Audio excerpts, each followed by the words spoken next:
नमस्कार, news one India देख रहे हैं आप। आपके साथ मैं हूं ऋतु। चलिए की शुरुआत करते हैं बड़ी खबर के साथ। सीएम योगी आदित्यनाथ आज अपनी बहन के गाजियाबाद स्थित घर पहुंचे। 45 मिनट की मुलाकात के बाद सीएम योगी आदित्यनाथ लखनऊ लौट गए हैं।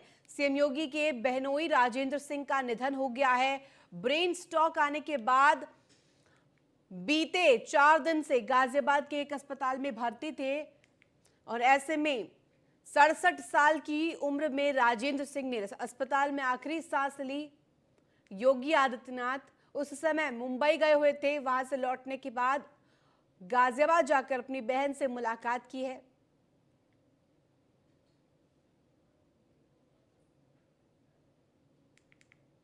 सीएम योगी आदित्यनाथ कल पहुंचे थे अपनी बहन से मुलाकात करने के लिए, क्योंकि बहनोई राजेंद्र का निधन हो गया है और ऐसे में बहन के घर पहुंचे थे। बीते दिन सीएम योगी आदित्यनाथ करीब 45 मिनट तक वहां रहे।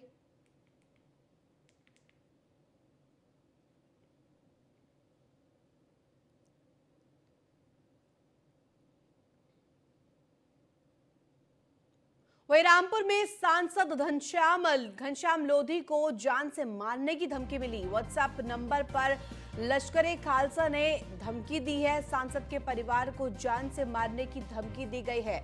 आपको बता दें कि आरएसएस, बीजेपी और आर्मी को निशाना बनाने की धमकी दी गई। सांसद पुलिस अधीक्षक के पास शिकायत कराई दर्ज और ऐसे में सांसद ने पुलिस अधीक्षक के पास इसकी शिकायत दर्ज कराई। व्हाट्सएप के जरिए उनको धमकी मिली। पुलिस अधीक्षक को इसकी जानकारी दी गई। व्हाट्सएप के जरिए किस तरह से सांसद घनश्याम लोधी को जान से मारने की धमकी दी गई है। व्हाट्सएप नंबर पर लश्कर-ए खालसा ने धमकी दी है। जान से मारने की धमकी दी गई है सांसद को, जिसके बाद सांसद के परिवार को जान से मारने की धमकी के बाद पुलिस अधीक्षक को इसकी सूचना दी गई।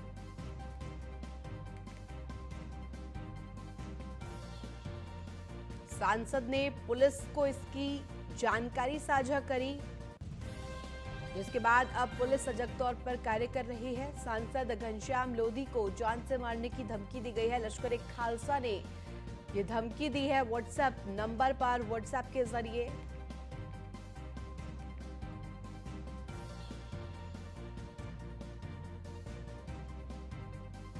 अगली खबर देहरादून से, जहां जोशीमठ को लेकर सीएम योगी ने बैठक ली है। सुरक्षित स्थान पर पुनर्वास केंद्र बनाए जाए, ये कहना है सीएम योगी आदित्यनाथ का। और जोशीमठ में सेक्टर जोनल वॉर योजना बनाई जाए, तत्काल डेंजर जोन को खाली करवाया जाए और जोशीमठ में अविलंब आपदा कंट्रोल रूम भी बनाए जाए, जिससे कि किसी भी इमरजेंसी वाली कंडीशन में बचा जा सके। जोशीमठ के आपदा पीड़ितों को मदद दी जाएगी।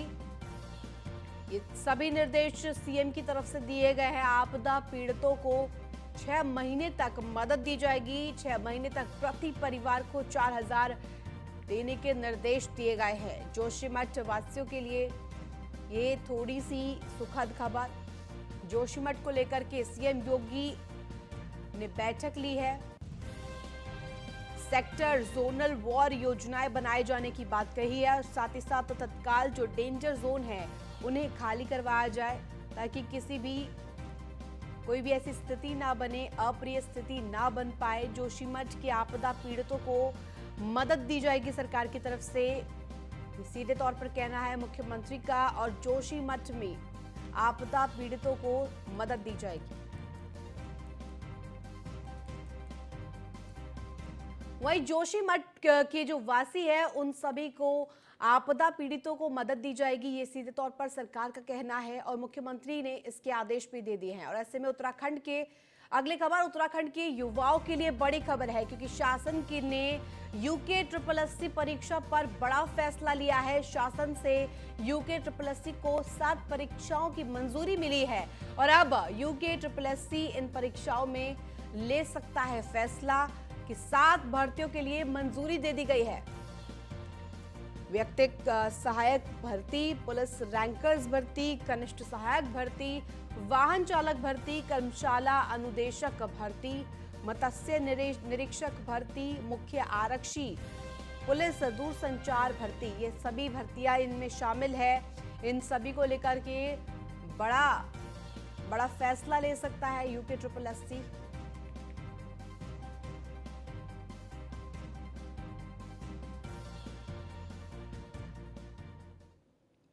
वहीं दिल्ली में मेयर पद का चुनाव टल गया। आम आदमी पार्टी और बीजेपी के पार्षदों के बीच जमकर हुए हंगामे के बाद सदन पूरे दिन के लिए स्थगित कर दिया गया। आज मेयर पद के लिए 11 बजे से वोटिंग होनी थी, लेकिन इससे पहले सदन में आम आदमी पार्टी पार्षदों ने जमकर हंगामा किया।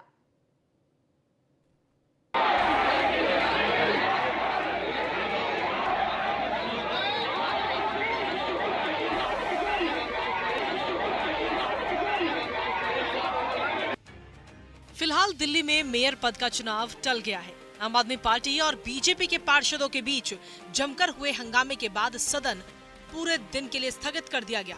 आज मेयर पद के लिए 11 बजे से वोटिंग होनी थी, लेकिन इससे पहले ही सदन में आम आदमी पार्टी के पार्षदों ने जमकर हंगामा किया। इस दौरान आप पार्षदों के साथ बीजेपी पार्षदों की हाथापाई भी हुई। दोनों पार्टियों के पार्षदों में जमकर धक्का मुक्की हुई। यहाँ तक कि सदन में कुर्सियां भी चली। कुछ पार्षद टेबल पर भी चढ़ गए। आम आदमी पार्टी के पार्षद मनोनीत सदस्यों को पहले शपथ दिलाने का विरोध कर रहे थे। इससे पहले आम आदमी पार्टी ने एलजी द्वारा मेयर चुनाव के लिए बीजेपी की पार्षद सत्या शर्मा को पीठासीन अधिकारी नियुक्त कर आपत्ति जताई। उधर कांग्रेस ने इस चुनाव में वोटिंग में हिस्सा न लेने का फैसला किया। दरअसल दिल्ली नगर निगम के मेयर और डिप्टी मेयर का चुनाव आज यानी कि 6 जनवरी को होना था। दिल्ली नगर निगम के मेयर और डिप्टी मेयर के चुनाव से पहले उपराज्यपाल वीके सक्सेना ने बीजेपी नेता सत्या शर्मा को सदन का प्रोटेम स्पीकर बनाया। उपराज्यपाल के इस फैसले का आम आदमी पार्टी ने विरोध किया और फिर देखते ही देखते इस मुद्दे पर आम आदमी पार्टी और बीजेपी के बीच सियासी खींचतान शुरू हो गई। एमसीडी में मेयर और डिप्टी मेयर को लेकर आम आदमी पार्टी और बीजेपी के अपने अपने दावे हैं।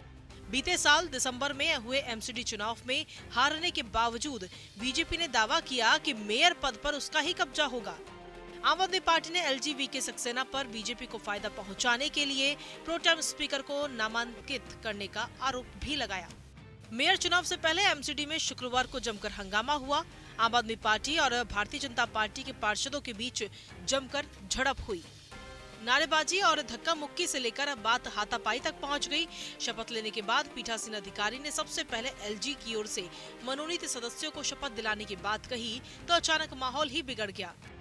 भारी हंगामे के बीच कार्यवाही को करीब 1 घंटे के लिए स्थगित भी करना पड़ा। एक सदस्य ने शपथ ली ही थी कि आप सदस्यों ने नारेबाजी शुरू कर दी। पार्षद पीठासीन अधिकारी के पास पहुंच गए और विरोध शुरू कर दिया। जवाब में बीजेपी के पार्षदों ने सीएम अरविंद केजरीवाल के खिलाफ नारेबाजी की। पार्षद बेंचों पर खड़े हो गए, धक्का मुक्की करने लगे। गौरतलब है कि एलजी ने 10 पार्षदों को मनोनीत किया।